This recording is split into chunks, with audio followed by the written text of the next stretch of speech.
Hello, and welcome to Linear Algebra. This is lecture 2, and the topic is Gaussian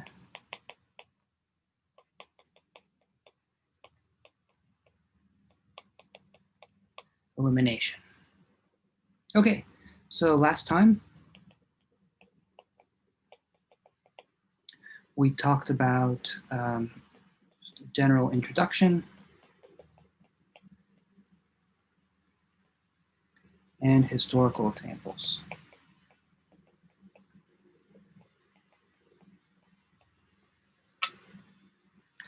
So among the historical examples, we talked about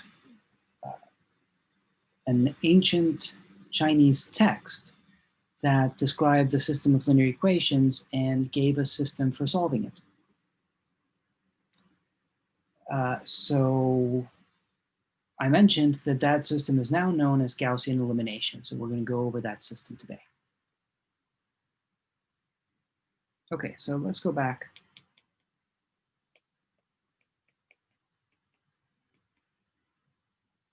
to the Chinese question.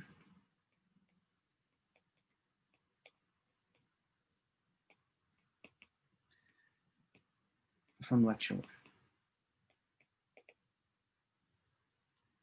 Right, so the system was 3h plus 2m plus L equal to 39, 2h plus 3m plus L equal to 34, and h plus 2m plus 3L equal to 26. So the coefficient matrix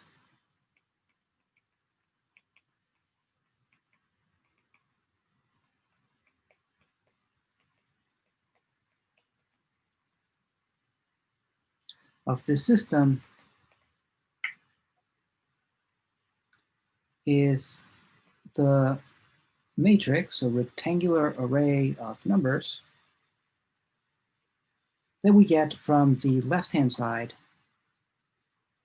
by just keeping the coefficients and ignoring the variables. Okay, so some terminology. This is a 3x3 matrix. Notice that even though we write it as 3x3, we don't mean that you should do the multiplication and get 9, right? So it is a 3x3 matrix, and it stays like that. We keep the two numbers separate. Okay, so we always give the number of rows followed by the number of columns. Okay, the augmented matrix of this system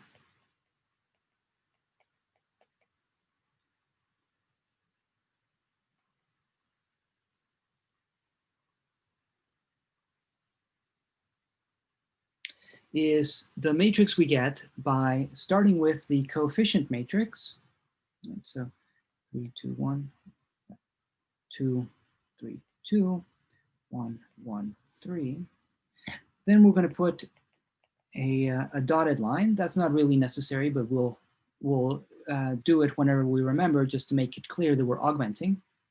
And then we include the numbers from the right-hand side. Right. So again, we have the coefficient matrix. This is from the left-hand side. And then we augment by including one vector, which is the right-hand side. Okay, so this is a 3x4 matrix. Right. So again, the naming convention is that first you say the number of rows, and then you say the number of columns. Right. So I always keep in mind like an L. Right, so how far down, and then how far across. Right, so 3x4 in this case. Okay, and now to solve this, what we want to do is simplify the matrix by using row operations. So row operations.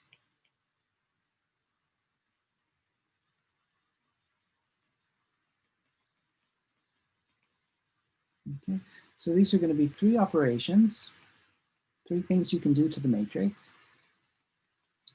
that do not change the solutions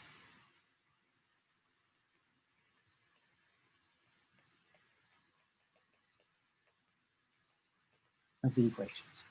Okay, so we're trying to solve the system of equations, so we're allowed to do whatever simplifications we can, as long as we don't change the solutions. Of course, if we were to change the solutions, that would be a terrible thing to do. You're not going to be able to solve them. Okay, so let's think about what we're doing to the equations, right? Operations that are not going to change the solutions, and then think about what that does to the augmented matrix.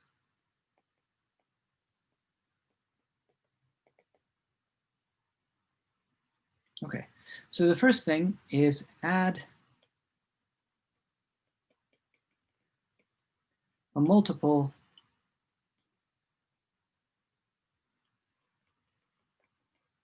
of one equation to another.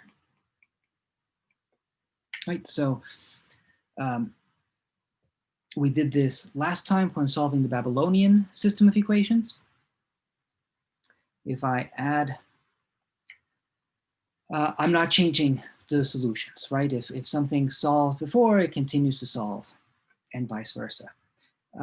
In terms of the augmented matrix, this corresponds to adding a multiple of one row to another.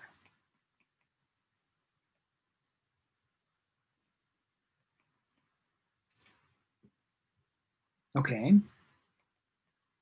here's a second operation. You could take any of the equations and multiply both sides of an equation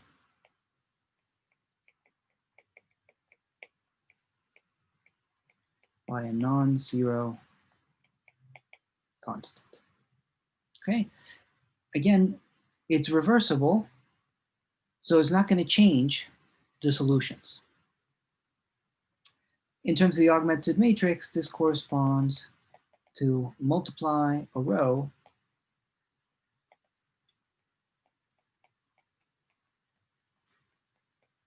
by a non-zero constant. Okay, and then the third row operation is to switch the order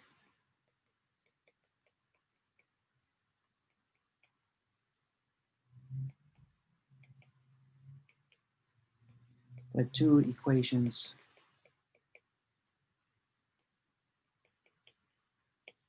are written.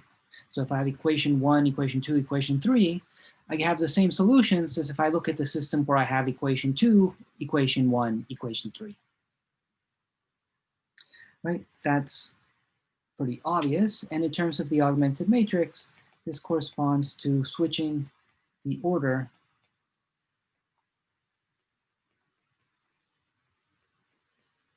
of two rows. So those are the three operations we're allowed to do to a matrix. And we know that they will not change the solutions to the system of equation that we started with. Okay? So the idea is to use these operations to get a simpler matrix, so a simpler set of equations from which we can figure out what the solutions are. So let's say the idea is to use these operations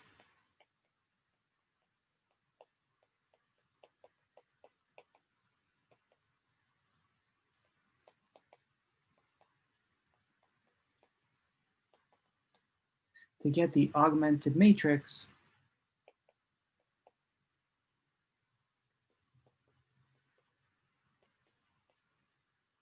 into the form, or as close as possible,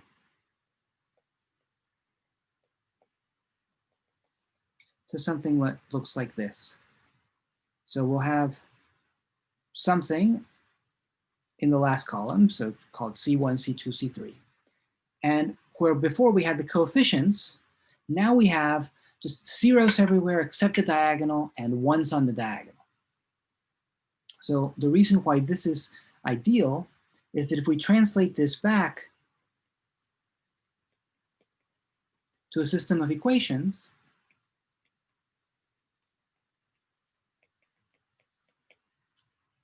this translates to the equations, okay, well, the first row says x1 is equal to c1. The second row says x2 is equal to c2. And the third row says x3 is equal to c3. And so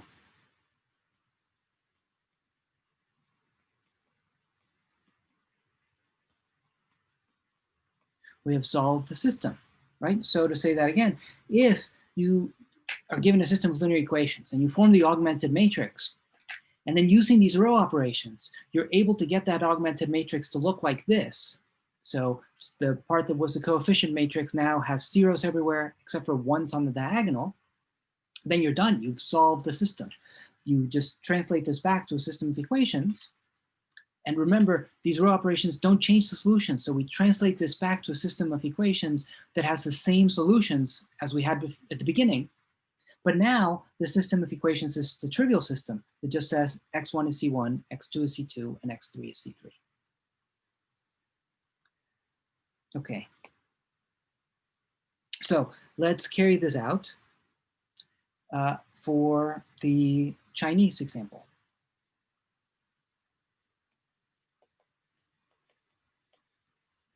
Okay, so we'll start with our augmented matrix. So we start with the coefficients 3, 2, 1, 2, 3, 2, 1, 1, 3, and then we augment that with 39, 34,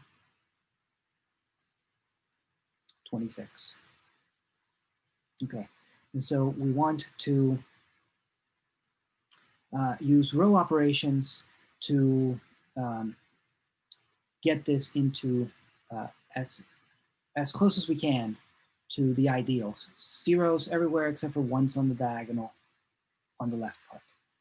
Okay, so the way you want to think about this is one row at a time. Okay, so we look at the first row, sorry. We look at the first row, okay, and we want to get the beginning of this row to look like the beginning of the ideal matrix, right? So we want to start with a 1, and then we'll fix its column. Okay, so okay, let's start with, for the first row, I want the first entry to be a 1. It's a 3, it's not a 1 right now. So what I'm going to do is I'm going to switch the first row with the third row, which is a valid row operation, and it'll get me the 1 that I want. So let's switch rows 1 and 3. Okay, so then my first row is now going to be 1, 2, 3, 26. I haven't done anything to the second row, so that stays the same. And the third row is now 3, 2, 1, 39. Okay, perfect. So we look at the first row, and the 1 is exactly what I wanted.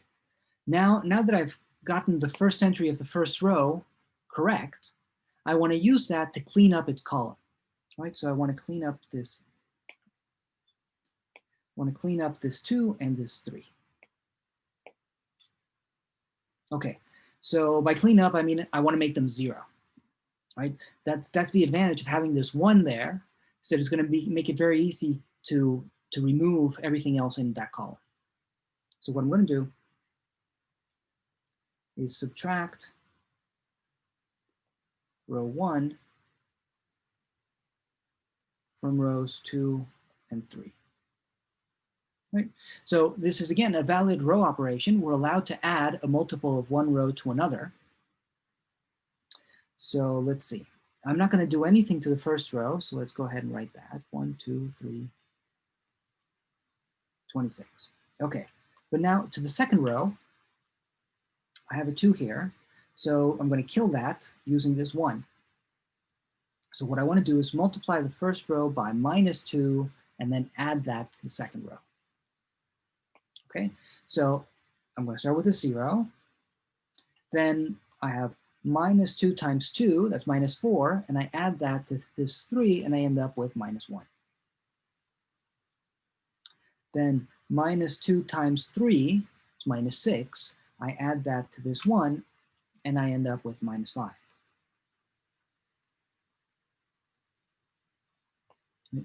Then again, I keep going. I have -2 times 26 is -52, and I add that to 34, and I end up with -18.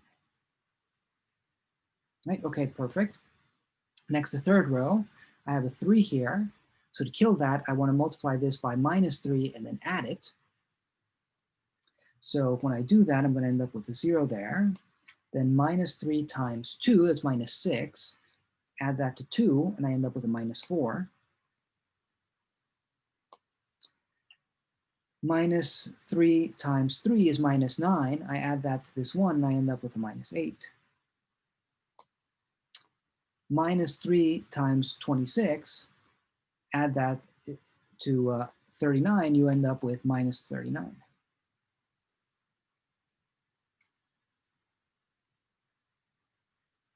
Okay, so wonderful. So now the first column is perfect. And again, the way you want to think about it is that for the first row, we got the 1, and then we cleaned up its column. Right? So now we look at the second row. Right? And we want the first non-zero entry of the second row, we want to make that a 1. So the first non-zero entry here is this -1. We want to make that a 1. That's easy. We'll just multiply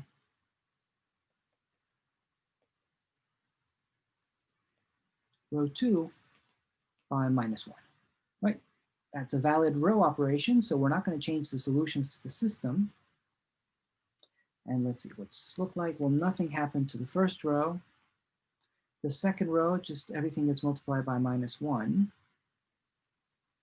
And nothing happened to the third row. Okay, perfect. So in the second row, the first non-zero entry is a 1, just like we wanted.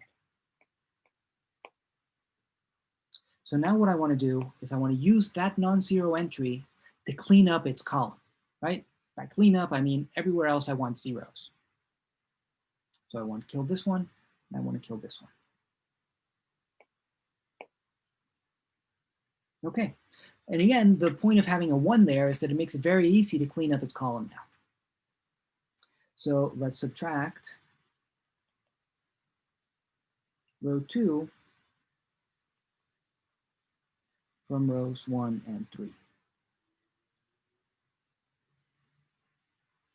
Okay, so let's start with the first row. I have this 2 I want to get rid of. So that means I should multiply this by -2 and then add it.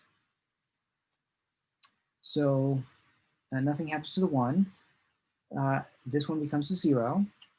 Then here I have a 3. And what I'm going to do is going to multiply this by -2, so -10. And then I add that to the 3, so I get a 7. I get a -7. Then I have this guy. I'm going to multiply it by -2, so -36. And then I add that to this 26. I end up with a -10. Okay, the second row, I'm not doing anything to the second row, so that's just the same. And now the third row, well, I have this -4 that I want to get rid of. So what I should do is multiply this row by 4 and then add it to this one. Right? So when I do that, I'm going to have 0, 0. Then 5 gets multiplied by 4, I get 20. I add that to 8, and I end up with 12. Then I have this 18. I'm going to multiply it by 4, so 72. I add that to minus 39, and I end up with 33. Okay, and so now I've cleaned up the column of this one. Okay, so next I look at the third row. And I want the first non-zero entry of this row, I want to make it a 1. Right, so the first non-zero entry is this 12. So what I should do to make that a 1 is multiply row 3 by 1 over 12. That's a perfectly fine row operation because 1 over 12 is non-zero. So it's not going to change any solutions. So let's see, I don't do anything to the first row. I don't do anything to the second row.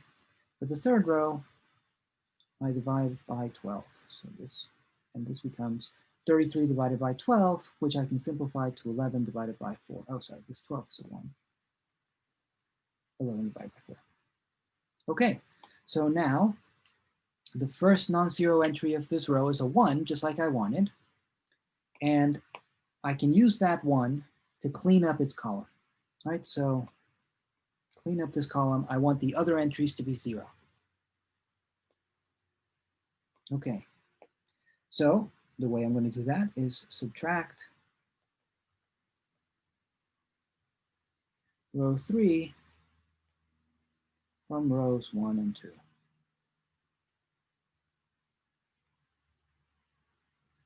Okay, so first row, I'm going to start with 1 and 0, and then I have this minus 7 to get rid of. So what I want to do is multiply this row by 7 and then add it to the first one. Okay, so first I'm going to get a 0. Then here I'm going to have 77 over 4. I'm going to add it to minus 10, which would be like minus 40 over 4. And so that's 37 divided by 4. Then the second row, I'm going to have a 0, a 1, a 0. And then here, this 18, well, I'm multiplying this row by minus 5 and adding it. So I'm going to multiply this by minus 5, minus 55 over 4, and then add it to 18. And you end up with 17 divided by 4. And then finally, the third row, I'm not doing anything. So I have this. Okay, but now we can declare victory because before we had the coefficients, we now have zeros everywhere except for ones on the diagonal. We're in our ideal situation. So now we just translate this back. This translates to, okay, h was our first variable, was 37 over 4. M was our second variable, and it's 17 over 4. And L, which is our last variable, 11 over 4. Okay, so we want to give this a name. We want to label these things we were looking for. So we'll say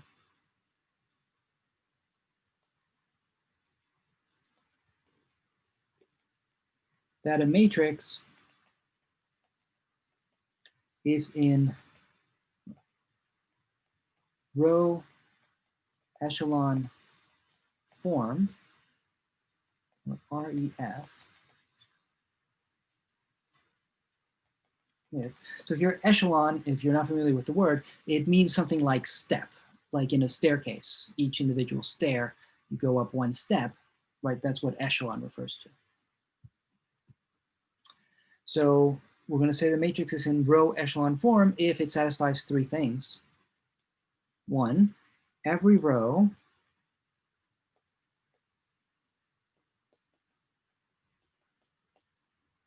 containing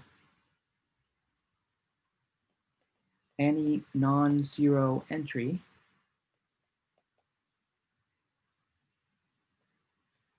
is above every row which contains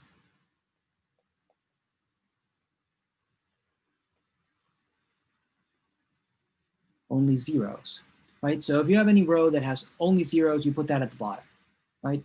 That's a trivial equation in terms of solving the system, because you have zeros on the left-hand side and zeros on the right-hand side, so it's not adding anything. You just put that all the way at the bottom. Okay. Moreover, we want the first non-zero entry in each row to be a 1.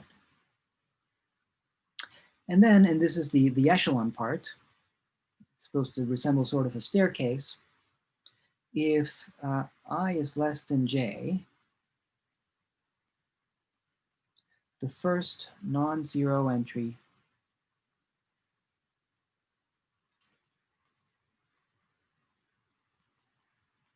in the ith row is strictly to the left of the first non-zero entry in the jth row. Okay, so in our idealized situation like this, the ones are just always moving to the right, right? It could have been the case that, let's say we had a row of all zeros here, and then in the second row, we didn't have a 1 here, we had a 0 here, and then a 1 here. That would be fine too, because this one occurs to the left of the one that we would have had here, right? So all this is saying is that the ones that you're arranging to have in your matrix are always to the right as you go down. Incidentally, those ones are so important, we give them a name. So we call the first non-zero entry in a row a pivot. Okay, so that describes a matrix in row echelon form. We notice that this doesn't say anything about cleaning up the column of your pivots. We'll say that a matrix which is in row echelon form is in reduced row echelon form, right? So RREF.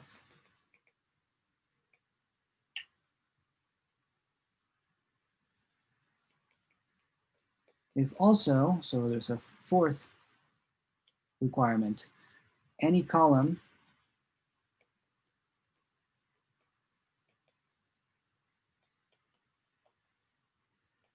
that contains a pivot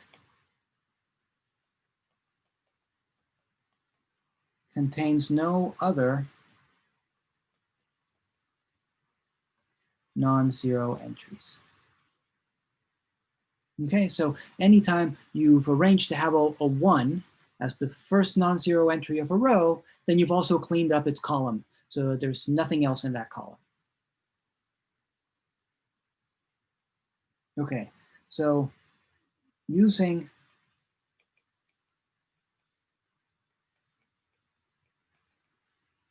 the Gaussian elimination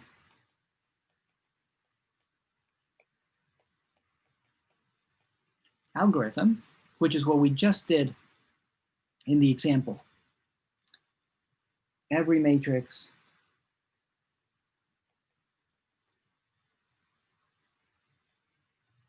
can be put into reduced row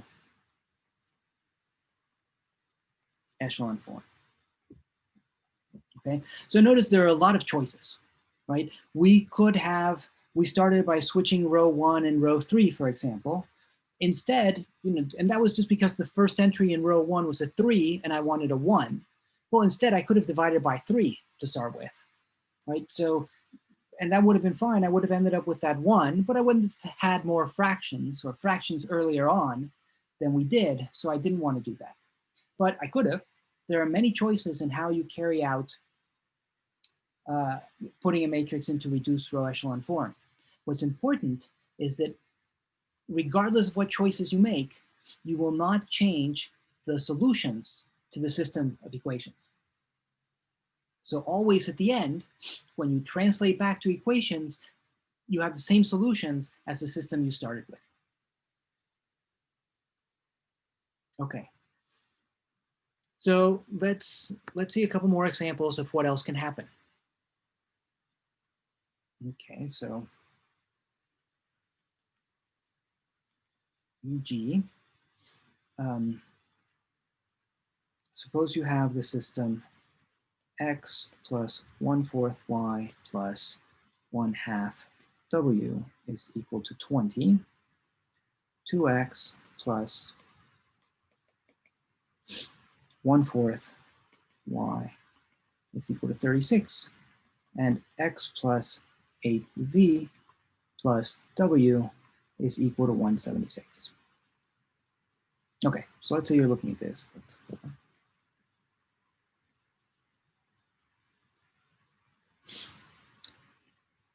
Okay, so first let's put this into an augmented matrix. Okay, so notice that there are 1, 2, 3, 4 different variables, right? So my coefficient matrix would have 4 columns, right? So here I'm going to have an x column, a y column, a z column, a w column, and then I'm going to augment and have one more column. I have a total of 5 columns, right? So, okay, the x column, for my first equation, I have the coefficient of x is a 1. The second equation, coefficient of x is a 2. And the third equation, coefficient of x is a 1. Okay. Next, I look at y's. For the first equation, the coefficient is 1/4. Second equation, the coefficient is 1/4. The third equation doesn't have any y's, so that's the same as saying that y occurs with a coefficient of 0. Then my third column is for z. The first equation and the second equation do not have a z, so I'll just put zeros. And the third equation, it occurs with a coefficient of 8. Then my last column, the fourth column, is w, and this occurs in the first equation with coefficient of 1/2. It doesn't show up in the second equation, so I'll put a 0, and then in the third equation it shows up with a 1. Right? So that's the coefficient matrix. And now I augment that by adding the right-hand sides. So I get a 20, a 36, and a 176. Okay, so now I'm not going to put this into reduced row echelon form step by step. That's something that's best done in the privacy of your own home. I'll just tell you what you end up with. One of the things you end up with. One of the things you can end up with, because as I mentioned, there are choices. But here is one thing, one reduced row echelon form. So 1, 0, 0, 0, 1, 0, 0, 0, 1. And then here, minus 1/2, 4, and 3/16. And then augment, and then 16, 16, 20. Okay, so first let's stop and notice that this is in reduced row echelon form, right? I have pivots, right? And every row is either 0, I don't have any all 0 rows, or the first non-zero entry is a pivot, is a 1, right? The pivots occur going, as you go down, they move to the right, right? That's perfect. And every column that has a pivot has no other non-zero entries, right? So I have a pivot here, that means that everybody else is 0. I have a pivot here, everybody else is 0. I have a pivot here, everybody else is 0, right? Okay, so I am in reduced row echelon form, right? Notice that there are columns that do not have any pivots. That's fine. Let's translate this back to equations, right? So we know, we're guaranteed that going from the first augmented matrix to the second one, the system of equations has the same solutions. So let's see what system do we have. Right, so this translates to, okay, so the first row, that's the equation x minus 1/2 w is equal to 16. The second row is the equation y plus 4w is equal to 16. And the third row is the equation z plus 3 over 16 w is equal to 20. Okay, so here, w is what's called a free variable. Right? A free variable is a variable that when you look at the reduced row echelon form you ended with, its column does not have a pivot. Okay? Now again, there are choices. If I had chosen to put these columns, put the variables in a different order, which I could have done when I was making an augmented matrix, then it could have been that x ended up being my free variable instead of w. Right? But with the choices I've made, once I've gotten to this reduced row echelon form, w is a free variable. Its column doesn't have a pivot. Okay, w is a free variable, and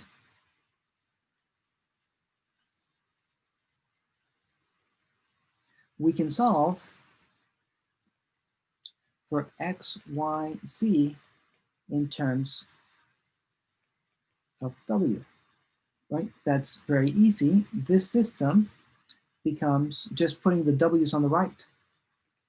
So x is equal to 16 plus 1/2 w, y is equal to 16 minus 4w, and z is equal to 20 minus 3 over 16 w's. Okay, we give x, y, z a name as well. So we call x, y, z pivot variables.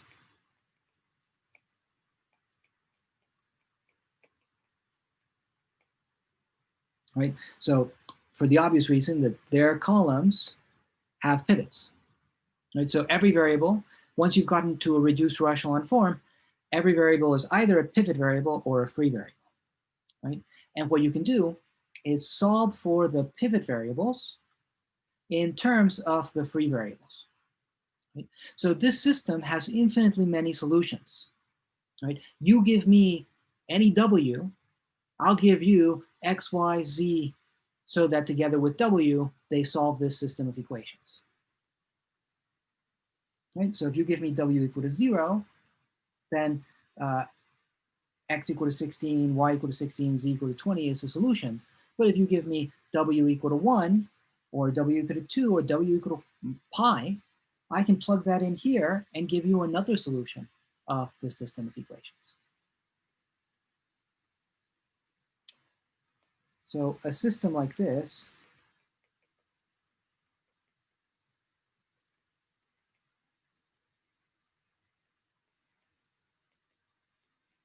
with 3 equations and 4 unknowns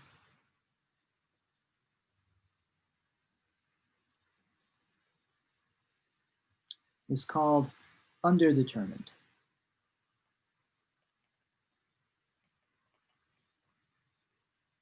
That's just what we use when you have more unknowns.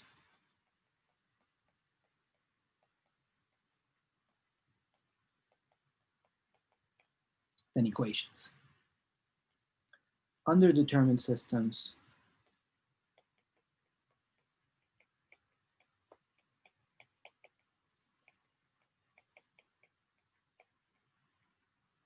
will have multiple solutions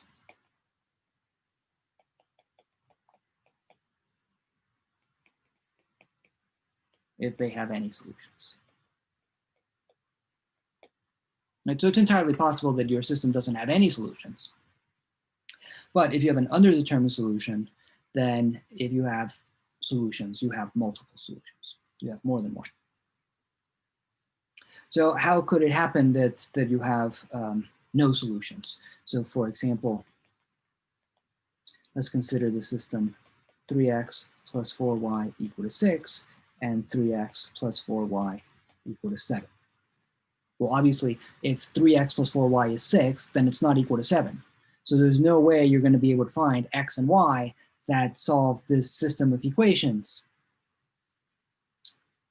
Okay, let's see what would happen if you tried to solve it using Gaussian elimination, even though there are no solutions.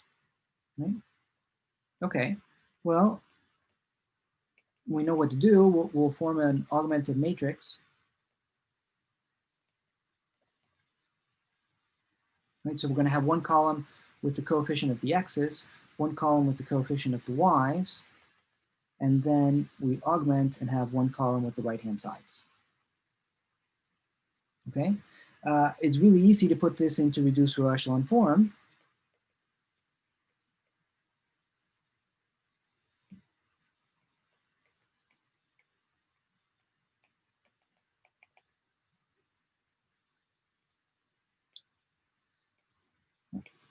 All right, so you would start with the first row.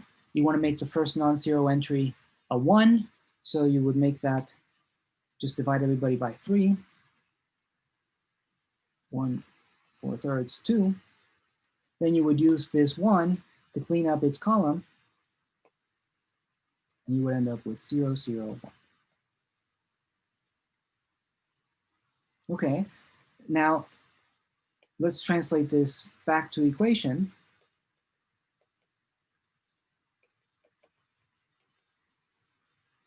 Okay, so, well, first notice the x is a pivot column, so a pivot variable, and y is a free variable because there's no pivot in its column.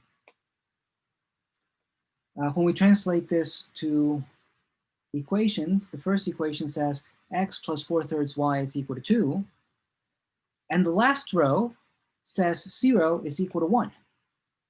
Well, that's an obvious contradiction. 0 is not equal to 1, right? So we give that a name. We say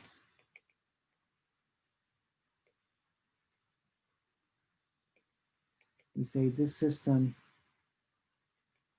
is inconsistent. Right? System is inconsistent because it has no solutions. Right? A system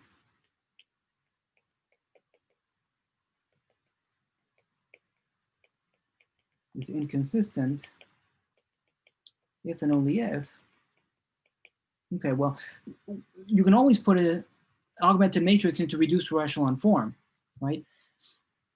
If in every row you have a pivot before you get to the augmented column, then when you translate back to equations, every equation that you have is going to be telling you what to do with one more of your variables.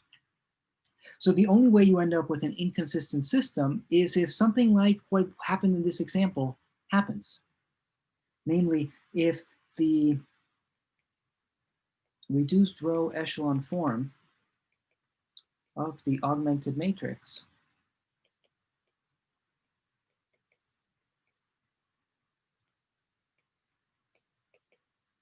has a pivot in the last column.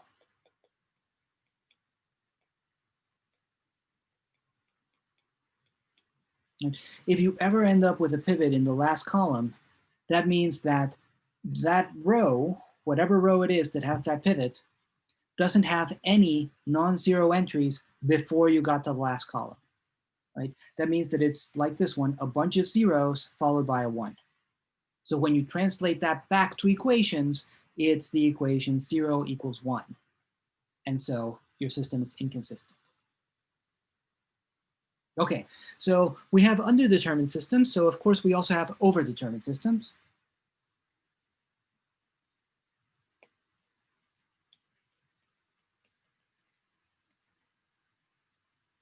A system is overdetermined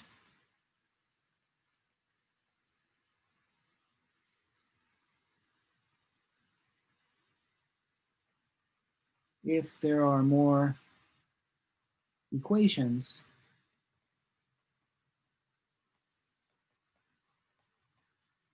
than unknowns. Okay, so you might have two variables that you're trying to figure out, and you have 3 or 4 equations that they're supposed to satisfy. So it's if you want, you can think that it's a little more difficult for this to have solutions because the unknowns have to do extra work, right? You only have 2 choices and 4 equations that you need to make those choices and satisfy. So let's do an example. So let's say you want x plus 1/4 y equal to 20, 2x plus 1/4 y equal to 36, x plus 8 times z equal to 176, and 2x plus 1/4 y plus z equal to 56. Okay, so I have 3 variables and 4 equations, right? So I only get to make 3 choices, what's x, what's y, what's z, and I have 4 constraints that I need to make hold. I have 4 constraints to figure out with my 3 choices. Okay, so let's put this into an augmented matrix. Okay, so the first column, I'm going to have my x coefficients, so 1, 2, 1, 2. Second column, I'll put the y coefficients, so that's a 1/4, 1/4, 0, 1/4. Third column, I'll put the coefficients of z, so that's 0, 0, 8, 1. Then I'll put my dashed line to indicate I'm augmenting, and I'll put the right-hand sides. So 20, 36, 176, 56. Okay, so the reduced row echelon form here looks like 1, 0, 0, 0, 0, 1, 0, 0, 0, 0, 1, 0, 16, 16, 20, 0.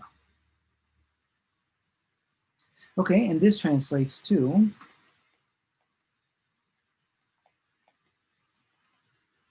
well, the first row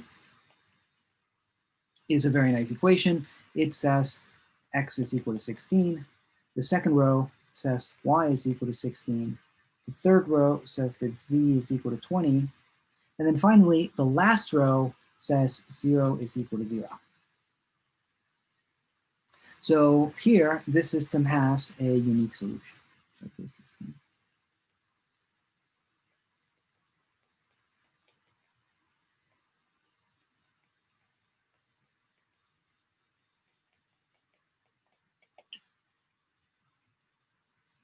Okay, so let's recap some of what we've seen.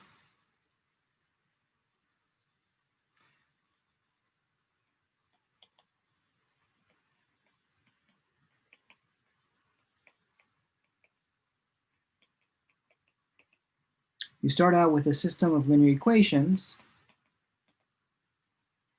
and then we know that it is inconsistent, right, which remember means it doesn't have any solutions. This happens if and only if the reduced row echelon form of its augmented matrix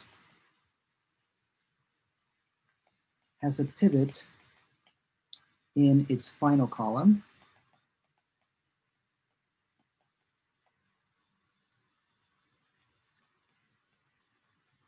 Okay, it has a unique solution.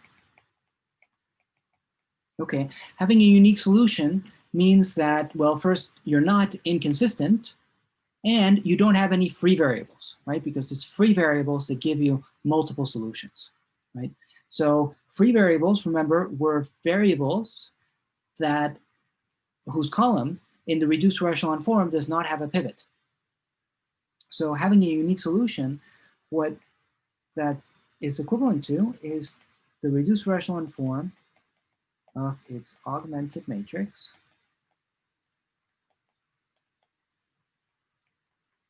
has a pivot in every column except the last one.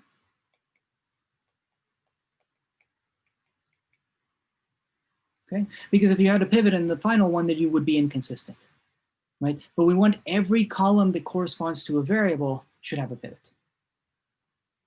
And then finally, has multiple solutions.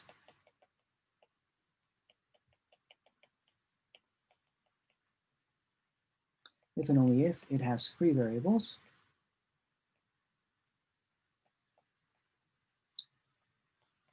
Which is the same as saying that the reduced row echelon form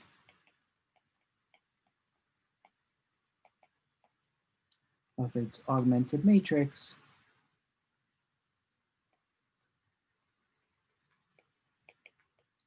does not have a pivot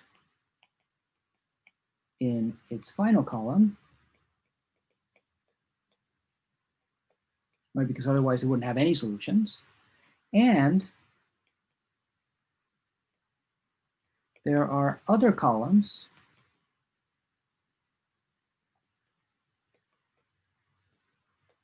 that do not have a pivot.